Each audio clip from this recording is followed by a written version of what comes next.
घट पार्ट 4। अब तक हमने देखा कि देविका के ससुराल के आदमी औरतों को घर के अंदर नहीं आने दे रहे हैं। देविका उन्हें पुलिस में जाने की धमकी देती है, जिससे पूरे गांव में अफरा तफरी मच जाती है। तभी गांव का एक आदमी सरपंच को बुलाकर ले आता है।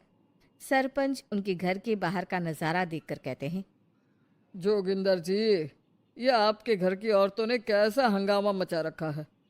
आपका घर तो संस्कारों की मिसाल था, लेकिन ये मैं क्या देख रहा हूँ। आपके घर की किसी औरत ने घूंघट नहीं कर रखा। सरपंच जी, हमारे घर की औरतों को इस देविका ने बहकाया है।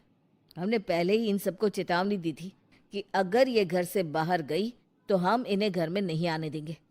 अब ये देविका हमें धमकी दे रही है कि पुलिस को बुलाएगी। क्या? पुलिस? इस गांव का बरसों पुराना इतिहास रहा है। इस गांव में कभी पुलिस नहीं आई। गांव के सभी फैसले हमने मिलजुल कर किए हैं। जोगिंदर, तुम्हारे घर का फैसला पंचायत करेगी। सरपंच जी, आपने ठीक कहा। पंचायत दोनों तरफ की बातें सुने और जो भी फैसला पंचायत करेगी वो हमें मंजूर होगा। तो ठीक है, आज दोपहर को सभी गांव की चौपाल पर इकट्ठा होंगे और वहीं तुम्हारे घर का फैसला होगा। सरपंच वहां से चला जाता है। घर के आदमी घर के अंदर जाकर दरवाजा बंद कर लेते हैं और घर की औरतें वहीं घर के बाहर पेड़ के नीचे बैठ जाती हैं। तभी विमला कहती है, देविका बहू, तुम्हें भूख लगी होगी ना? नहीं माँ जी, मुझे भूख नहीं लगी, मैं ठीक हूँ। बहू, तेरा बच्चा छोटा है अभी, तुझे भूखा नहीं रहना चाहिए। वेदा, सुजाता, जाओ पास में जो पंडित जी का बाग है ना, वहाँ से कुछ फल तोड़ लाओ।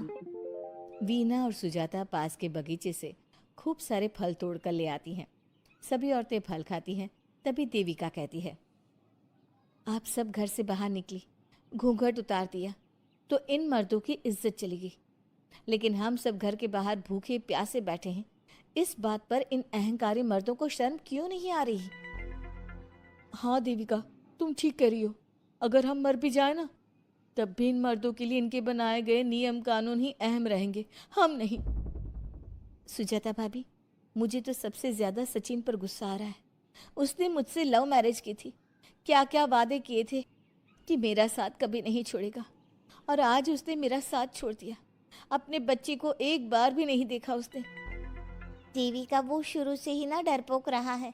लेकिन इन सारी बातों को छोड़ो, मुझे तो इस बात की चिंता हो रही है कि पंचायत में न जाने क्या फैसला होगा।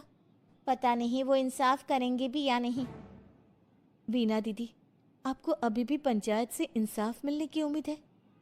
अगर इस गांव की पंचायत में सच में इंसाफ करने की भावना होती तो सरपंच जी अभी हमें घर के अंदर जाने देते। देखा नहीं कितना जहर उगल कर गए हैं हमारे खिलाफ। तो बहू, अब हम क्या करेंगे? पंचायत तो हमारे खिलाफ ही फैसला सुनाएगी। पहले तो हम अपनी सारी बातें रखेंगे।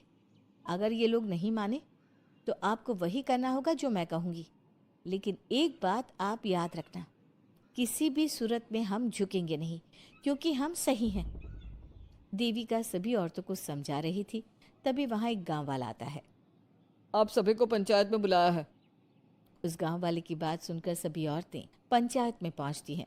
वो देखती हैं कि उस पंचायत में सारा गांव इकट्ठा हो गया है। बहुत सारी औरतें लंबे लंबे घूंघट करके वहां आई हुई हैं।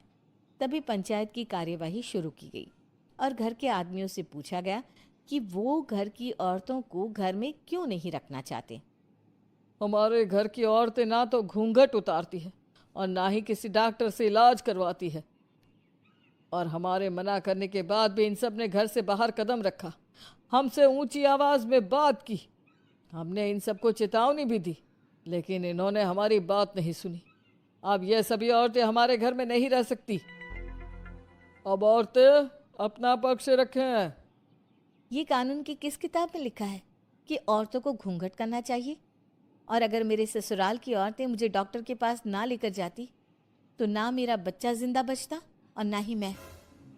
लेकिन दाई अम्मा से हम इलाज करवा रहे थे ना। दाई अम्मा को कुछ समझ में नहीं आ रहा था। देविका का इलाज दाई अम्मा के बस की बात नहीं थी। काफी देर तक दोनों पक्षों में बहस चलती रही। दोनों एक दूसरे पर आरोप प्रत्यारोप लगाते रहे। लेकिन दोनों पक्षों की बात सुनने के बाद पंचायत ने जो फैसला लिया उसके लिए तो देविका पहले से ही तैयार थी। दोनों पक्षों की बात सुनने के बाद पंचायत